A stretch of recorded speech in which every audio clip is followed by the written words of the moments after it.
Jenkins find voice through social movements after leading by example. Bloomington, Minnesota. For the first 7 years of his NFL career, Malcolm Jenkins was quietly committed to his charitable causes, running his own foundation, hosting football camps in New Jersey, feeding needy families in Columbus, Ohio, and mentoring high school students in New Orleans. For the most part, he preferred to keep his endeavors private. It wasn't until he saw Colin Kaepernick take a knee to protest social injustice in 2016 that Jenkins realized he needed to not only raise his fist, which he did for a season and a half, but that it was even more important for him to raise his voice. It feels like the state of our country and where we are, it's an emergency. There's a need for people with influence and people with access to help to get involved, Jenkins told USA Today Sports this week.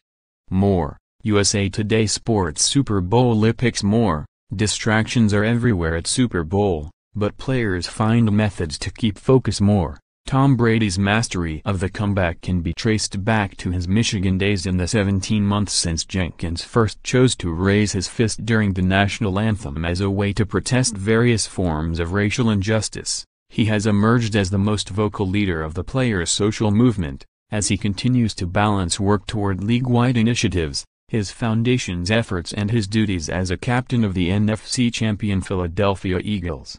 The latter of those roles has come most naturally to Jenkins, but those who knew him growing up in Piscataway, NJ, aren't surprised that the teenager who starred on 3 state championship teams managed to find a purpose bigger than just football. It was something that was there all along, said Larry Lester, the track and field coach at Piscataway High.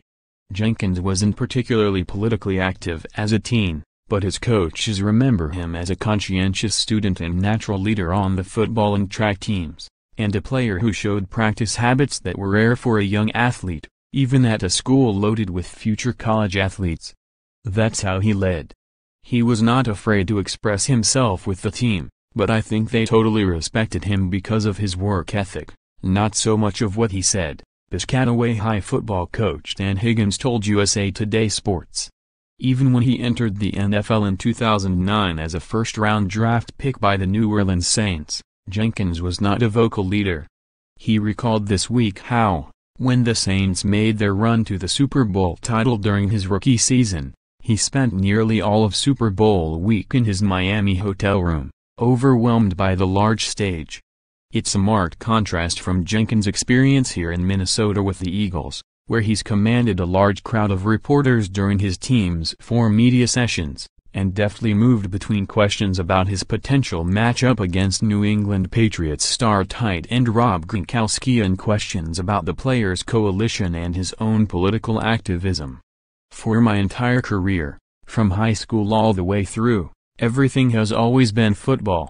And then you realize that life is much bigger than this game, especially when you start thinking of life after football and what you want to leave behind. You can do that while you're still on this stage, Jenkins said.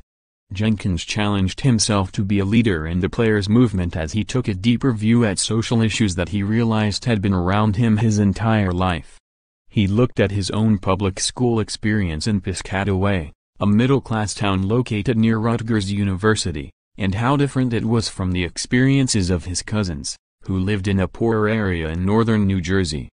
He watched as one of his brothers, who had been arrested for a marijuana offense as a teenager, had the criminal record follow him like a scarlet letter as an adult, Jenkins said, making it difficult to find jobs. He began studying the American education system to learn about the disparities between communities nationwide, and researching the criminal justice system, paying particular attention to incarceration rates and criminal records. He visited with police officers and prison inmates, spoke to high school students and funded a summer program at Drexel University for inner-city students to learn about science, technology, engineering, arts and math.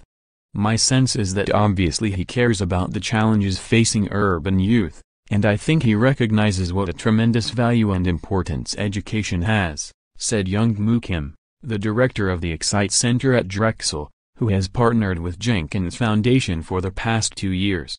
When the football team at Woodrow Wilson High in Camden, NJ, located across the Delaware River from Philadelphia, knelt during the national anthem in 2016. Jenkins went to visit the players, not just to provide moral support, but to help provide a broader perspective on what the students were protesting. The biggest takeaway was for them to understand that this is serious business. The movement and mission: there is still a lot of work to be done, Woodrow Wilson High coach Preston Brown told USA Today Sports. As young people on the ground level, they have to continue to press forward about what they believe in. He wanted them to know this isn't a publicity stunt, it wasn't about money. It was about finding active solutions. More, NFLPA's DeMaurice Smith: "We prepare for war on negotiations with NFL more, hating the Patriots. New England's role as villain helps fuel NFL's fire more. Beyond the stars, Patriots Super Bowl stories extend to bench warmers and practice squad players, and that was Jenkins' own goal in founding the Players Coalition, a group of players from teams across the league who were committed to addressing social issues and turning protests into action, along with recently retired NFL receiver Anquan Boldin last fall." For Jenkins, the roots of the coalition started with Kaepernick, who began his protest during the 2016 preseason. Jenkins chose to stand with a raised fist rather than a kneel, in hopes that the message behind his protest would not be misconstrued as being anti-military. He called the conversation around Kaepernick's protest an aha moment for him that inspired him to speak out. "That's when I truly realized how much influence we have as athletes, and especially if we use our voices collectively," Jenkins said.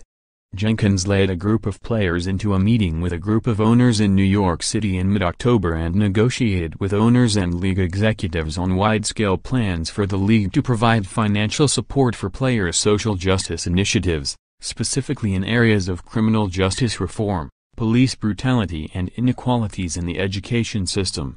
The league committed $90 million over 7 years, and offered assistance in connecting players with legislators and publicity for player causes. Jenkins ended his protest in early December. "These are things that are coming from behind this shield, something that's been protected for years.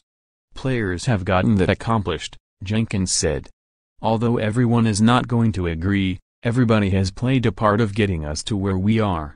I'm proud to be a part of it. I'm proud to be able to look at peers like Colin Kaepernick and all the things that they've sacrificed over the years, because without that, and without the efforts of many, we wouldn't be here. It hasn't always been smooth." Several NFL players, including 49ers safety Eric Reid, splintered from the coalition late this season, in part because of Jenkins' prominent role in dealing with the NFL and perceived exclusion of Kaepernick. The free agent quarterback has filed a collusion claim against the NFL, and has largely remained publicly silent in the past year. Kaepernick recently completed his commitment to donate $1 million to various charities. Jenkins said he does not believe his relationship, or the coalition's relationship, with Kaepernick is irreparably broken. "We definitely have chosen not to necessarily work together or align ourselves as far as the coalition. But he's doing some great work and he's still donating his funds, and I'm sure at some point in time the coalition will be supporting him," Jenkins said. For now, Jenkins continues to embrace his chance to continue his activism while trying to win his second Super Bowl. He's learned that the two passions don't have to be separate. He even donated the 2 tickets he was given by the NFL for being the Eagles nominee for the Walter Payton Man of the Year award to campus songster, a 45-year-old man who was released from a Pennsylvania prison last month after serving 30 years for a murder conviction as a teenager. Jenkins met songster at Graterford Prison last year. "I wanted to send a message to him and to people like him that they're not forgotten about. We're all better than our worst mistakes. And I wanted to show people that we have to be able to understand each other in a better way, and sometimes those come with uncomfortable conversations," Jenkins said. "But at the end of the day, myself and campus took 2 different roads in life, but here we are arriving at the same place, trying to do the same thing, and that's healing and advancing our communities." Follow Lindsay H. Jones on Twitter at @BylineJones. Photos: one great shot from every Super Bowl.